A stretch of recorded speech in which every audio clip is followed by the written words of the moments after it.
Le seuil d'alerte maximum de personnes positives au Covid-19 a été dépassé dans les Ardennes. Au vu de cette situation préoccupante, plusieurs centres de dépistage ont été mis en place, notamment à Viromolin et Givet. Il nous fallait quelque part trouver des solutions pour arriver à enrayer cette montée en puissance de cette épidémie.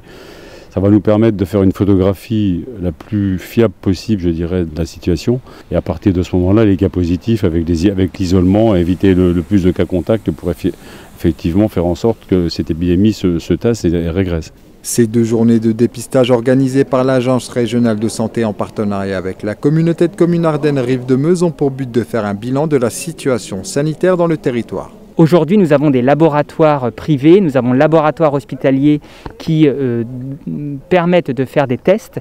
Et lorsque nous constatons une augmentation de la circulation du virus, de manière très ponctuelle, sur quelques parties du territoire, nous installons des centres de prélèvement en plus pour faire un volume plus important de tests et avoir une vision plus précise de la situation. Aujourd'hui et demain, se faire dépister pour connaître son statut, car vous le savez, le virus du Covid n'a pas toujours de symptômes quand on est porteur.